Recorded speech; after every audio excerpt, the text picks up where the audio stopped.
ونشهد أن سيدنا وسندنا ورحمتنا وطبيب أمراض قلوبنا وقرة أعيننا ومولانا محمدا سيد المرسلين وخاتم النبيين. أما بعد فأعوذ بالله من الشيطان الرجيم.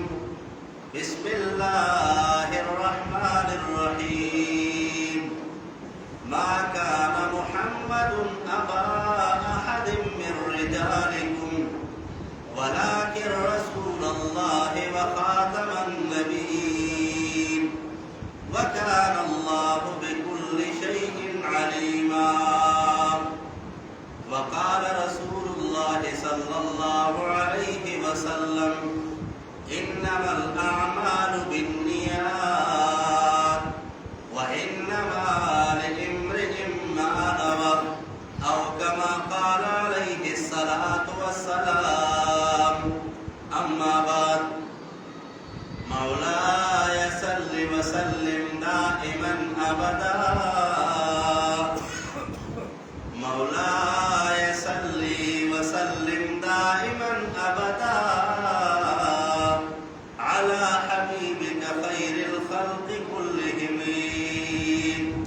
هو الحبيب الذي ترجى شفاعته هو الحبيب الذي ترجى شفاعته لكل هول من الأهوال مقتحمين. يا أكرم الخلق ما لي من أنود به يا أكرم الخلق ما لي من أنود به سواك عند حلوم الحادث الغنم. يا رب بالمصطفى بلغ مقاصدنا يا رب بالمصطفى بلغ مقاصدنا واغفر لنا ما مضى يا واسع الكرم. إن الله وملائكته يصلون على النبي يا أيها الذين آمنوا صلوا عليه وسلموا تسليما. درود شریف کو شوق سره ولګو. اللهم صل على سيدنا محمد وعلى آل سيدنا محمد أكثر صلواتك بعدد أمواتك وبارك وسلم عليه. انتہائی قابل صد احترام محترم حاضرین مجلس اور ډیرو درنو خوږو غیرتمند مسلمانانو ورونو، د قرآن عظیم الشان یو آیت کریمه مې ستاسو وړاندې تلاوت کو چې په دغه کې آیت کریمه کې الله رب کائنات زمونږ ستاسو د عقیدې محور ذکر کوي. لکه عام طور سره په دې دنیا کې چې کوم اعمال د انسانانو دي، نو د دې لپاره بنیادی ضرورت دا د صحیح عقیدې دی چې د انسان عقیده درستی، د انسان عقیده ټیک وي، نو د دغه انسان د عمل اجر به الله د انسان ته پوره پوره ورکوي. او که د انسان عقیده ټیک نه وي، نو د انسان کده ډیر ځان ستړی کوي، د الله په نسبت باندې د دغه انسان د عمل هیڅ ثواب نشته. په دنیا کې چې څومره هم دا باطل فرقې دي، څومره هم دا باطل مذاهب دي، نو د دوی عقیده ټیک نه ده، نو که دوی ډېر هم اعمال کوي، نو د الله په نسبت باندې قابل قبول نه دي. نو لومبی عقیده چې کوم ده هغه خپله درستول، د عقیدې اصلاح کول دا په مسلمان باندې لازمي دي چې عقیده وپېژني چې زما عقیده څه ده، زما عقیده څه ده، د خپل عقیدې پہچان کول او د هغې عقیدې مطابق بیا خپله زندگی تیرول. د هغې نه بعد انسان که لږ عمل کوي نو الله پرې ډېر اجر ورکوي، لږ عمل کوي الله پرې ډېر اجر ورکوي، خو په شرط د دې چې عقیده ټیک وي. عقیده ټیک وي. نو د عقیدې اصلاح چې کوم نه هغه ضروري ده. د مسلمان بنیادی عقیده چې کوم نه هغه ده د توحید عقیده ده، د الله د وحدانیت منل. دویمه په عقایدو کې چې کومه ضروري عقیده ده د مسلمان دپاره هغه رسالت د انبیاو منل. د انبیاو چې څومره هم انبیا الله را لیږلي دي د هغې نبوت او رسالت منل. خو خاص کر د پیغمبر علیه الصلاة والسلام دپاره چې کوم الله هغه خاص مقام ورکړی دی منصب د ختم نبوت په هغې باندې عقیده ساتل دا د مسلمان د عقیدې یو بنیادي جز دی. مسلمان به دا خبره ذهن کې کینی چې زما پیغمبر اخرنی پیغمبر دی، زما د پیغمبر نه رستو به بل پیغمبر دنیا ته نه راځي. زما پیغمبر اخرنی پیغمبر دی چې الله دنیا ته نبی را لیږلی دی. د دې نه بعد به بحیثیت پیغمبر بحیثیت نبی چې کوم نه هغه دنیا ته هېڅوک نه راځي. بس صرف او صرف نبی آخر الزمان زمونږ ستاسو محبوب پیغمبر احمد مجتبی محمد مصطفی شفیع المذنبین خاتم النبیین صلی الله علیه وسلم هغه چې کوم نه هغه نه بعد بل پیغمبر دنیا ته نه راځي. دا زمونږ عقیده ده. او چې د کوم مسلمان په زړه کې د دغه عقیدې متعلق شک پیدا شه که نه بس دغه انسان چې کوم نه هغه د اسلام نه ووته. روایاتو کې راځي کتابونو لیکلي دي وایي که چېرته یو انسان د یو داسې انسان نه چې هغه د دروغو د نبوت دعوه کوي او د هغه نه د دلیل مطالبه وکړه وی دغه دلیل غوښتونکی د اسلام نه ووته د اسلام نه خارج څخه. دکا دلیل غوښتل د ده په ذهن کې شک دا پیدا شو چې رسول الله مبارک څه ویلي دي چې د ختم نبوت کوم اعلان یې کړی دی نو په هغې کې شک رالی چې شک پکې رالی نو د اسلام نه ووته. نو د دروغو د نبوت دعوه کوونکې د ده نه به دلیل هم نه غواړي بس چې څنګه ووایي بس ډایرکټ دا خبره تسلیمول چې دی دروغ وایي. زما د آقا او د مولا برابر زما د آقا او د مولا د خپو د خاورو برابر په دې دنیا کې بل هېڅوک نشي کیدی. لهذا هغه د ختم نبوت چې کوم مقام الله رسول الله ته ورکړی دی په هغه مقام دفاع کول دا په مونږ او په تاسو باندې لازمي دي. رسول الله مبارک په دور کې چې صحابه کرامو هغوی به د رسول الله د ذات دفاع به کوله. مونږ ستاسو دپاره د رسول الله د ناموس دفاع چې کوم ده هغه دا ضروري ده. علما لیکي د حدیبیې مقام دی پیغمبر علیه الصلاة والسلام حضرت عثمان ذی رضی الله عنه دا مکه معظمه ته ولیږو چې لاړ شه په مکه معظمه کې د کفارو حال معلوم که چې دی څه وایي.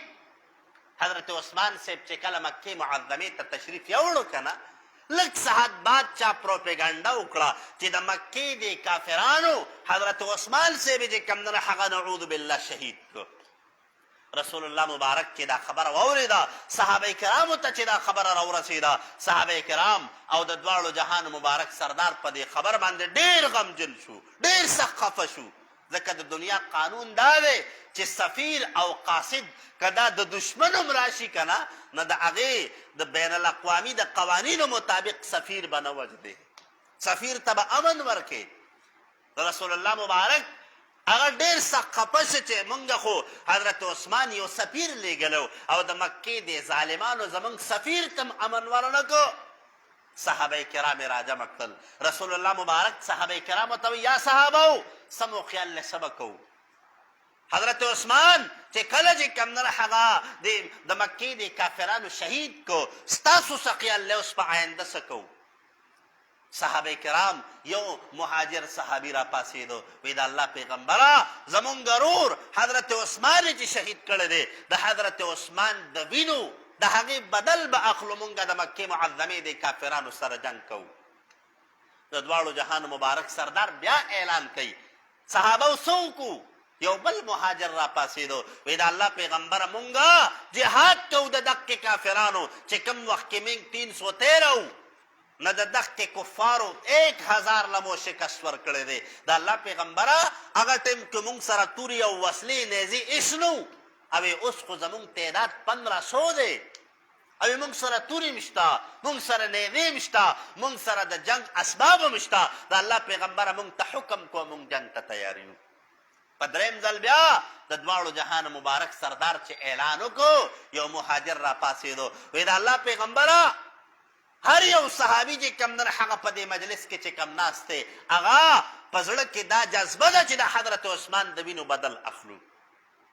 رسول الله مبارک چې په څلورم ځل کله اعلان وکړ کنه، نو د مدینې منورې یو انصاري صحابي را پاتېدو، حضرت مقداد ابن اسود نومې دی. مقداد ابن اسود نومې دی، را پاسېدو، وی د الله پیغمبره معلومیږي دا اعلان جوړی تاسو د انصارو د مدینې ته کوئ. د الله پیغمبره وی مونږ هغه کې نه یو چې حضرت موسی علیه السلام ته د هغه قوم وی چې فذهب انت وربک فقاتلا، وی مونږ هغسې نه یو. موسی علیه السلام ته قوم وی زه ته او ستا خدای وی جنګ وکئ. انا هاهنا قاعدون، وی مونږ دلته ستا انتظار کوو. د الله پیغمبر وی مونږ داسې نه یو، وی زمونږ د الله په ذات باندې قسمي، وی زمونږ په بدن کې تر کومې پورې چې د مدینې منورې یو هم انصاري موجود وي، د مدینې منورې د انصاري په بدن کې د وینې اخرنۍ قطره موجود وي، مونږ به ستاسو حفاظت کوو، ستاسو دفاع به کوو، ستاسو حفاظت به کوو، ستاسو دفاع به کوو. رسول الله مبارک چې کله دا خبره واورېده کنه، کتابونه لیکي وایي دا چهره انور داسې وپړکېده د ډېرې خوشحالۍ نه، د ډېرې خوشحالۍ نه د رسول الله مبارک دا مخ چې کوم دی هغه وځلېدو. او بیا صحابه کرامو ته وایي ای زما صحابو، مونږه د حضرت عثمان د وینو بدل به اخلو. یو صحابي راځي د رسول الله مبارک په لاس باندې بیعت کوي، جهاد کوو. کفارو ته چې پته ولګېده چې 1500 صحابه کرام راغلي دي او موږ سره جهاد، هغه عهد وکړ رسول الله مبارک سره، نو پرېږدي مو نه. کافرانو هلته نه وفد راولېږو، وی مونږه حضرت عثمان شهید کړی نه دی، حضرت عثمان په مکه معظمه کې بالکل صحیح سلامت دی، حضرت عثمان په مکه معظمه کې صحیح سلامت دی، او مونږ جنگ نه کوو، زمین حرم کې جنگ نه کوو.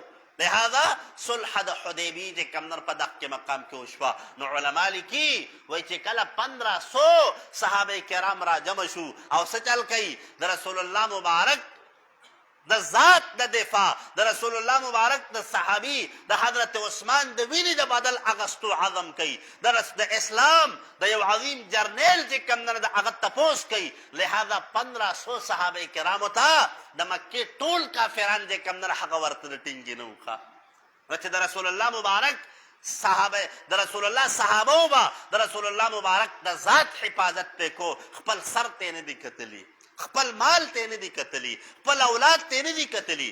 کتابونه لیکي یو ځلې یو غزاله پیغمبر علیه السلام اعلان وکړو، صحابه کرامو د کفارو خلاف په جنگ لدو، ځان تیار کړئ. یو زنانه راله د دواړو جهان مبارک سردار ته د خپلو د 10 میاشتو بچی چې کوم نه هغه یې ورته پیش کو، وی د الله پیغمبره دې واخله دې قبول کا، دې واخله دې قبول کا. رسول الله مبارک ورته وی د سره به څه کوم، د سره به څه کوم. هغه بیبي هغه ورته وی حضرت تا زما یو ډېر نیازمین بچی دی، یو ډېر نیازمین بچی دی، خو په جنگ په میدان جنگ کې کله کله چې کوم نه هغه به د ډال ضرورت راځي، د ډال ضرورت پر راځي، د کافرو د طرف نه به غذار کیږي، غشي به چلیږي، نیزې به چلیږي. د الله پیغمبره زما دا بچی به چې کوم نه هغه د کفارو د تورې ته به مخامخ کې، ستا یو مجاهد خو به پې بچ شي که نه، زما دا بچی د قرباني شي خیر دی.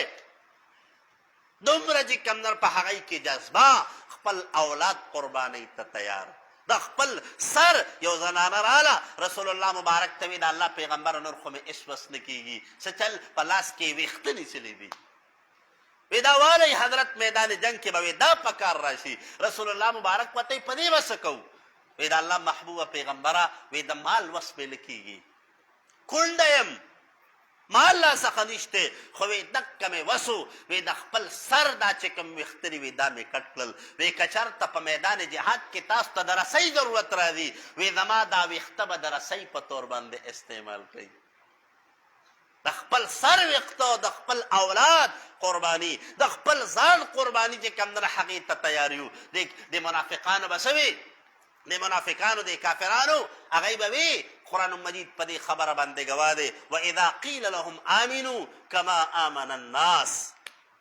دا الله قرآن وی چې کله د کافرانو د منافقانو ته وویلی شي چې ایمان نه وړئ کما آمن الناس لکه چې څنګه د صحابو ایمان نه وړی دی.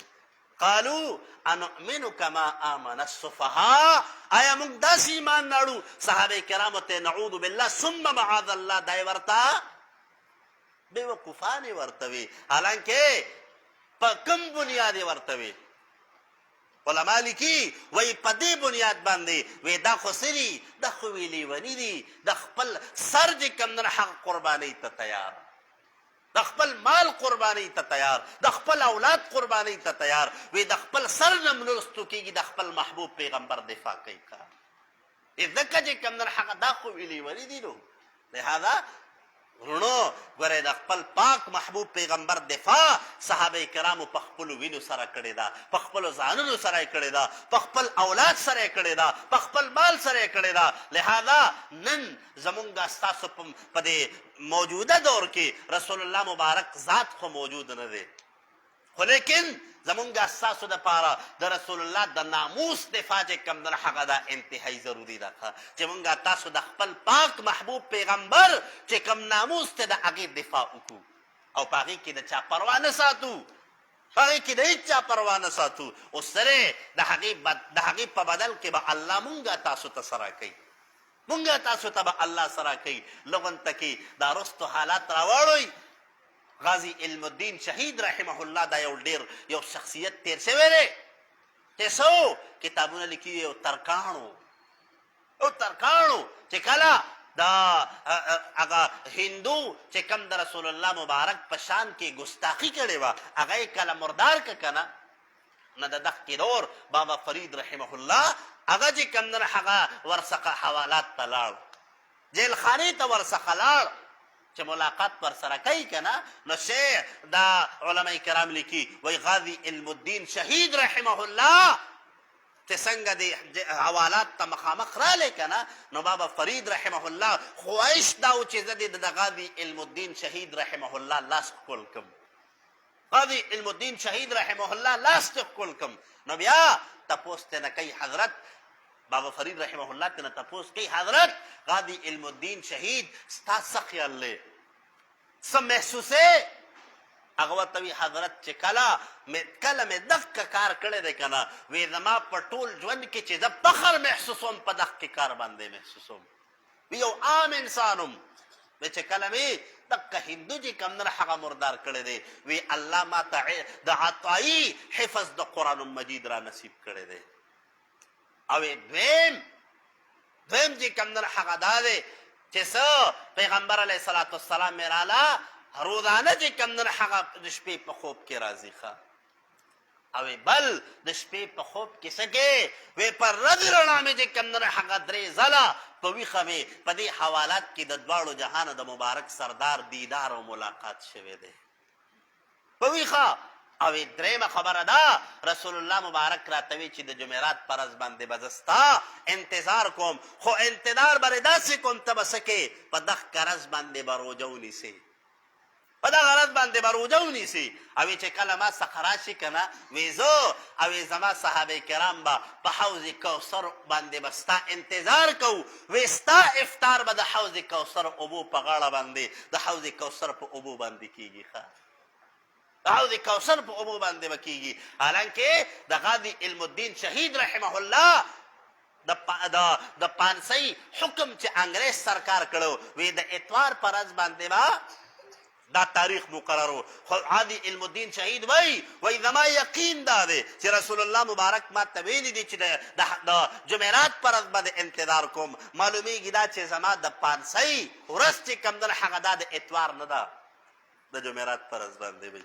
کتابونه لیکي وایي چې د اتوار ورځ شوه که نه نو په دې پوره هندوستان کې احتجاجاتو انګریز سرکار راولګېدو د غازی علم الدین شهید رحمه الله دا پانسي پوسټپون کړه تر جمعرات په ورځې پورې. په جمعرات په ورځ باندې هغه سحر روژه ونیسله.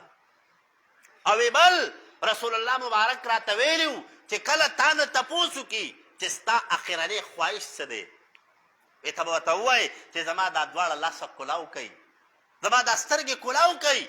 وی د پانسۍ دا چې کومه پنده ده که نه، وی دا به په خپلو لاسو باندې خپلې غاړې ته واچې، خو د اچولو نه مخکې به یو ځل ښکل کړي چې الله ما ته دا مقام را نصیب کړو. دنیا ته به پیغام ورکړي چې د خپل پیغمبر په ناموس باندې چا قرباني ورکړې ده، الله دومره والا مقام ورکړی دی. رونو زمونږ ستاسو دپاره هم پکار دي چې د خپل پاک محبوب پیغمبر په ناموس باندې قرباني ورکوو ښه.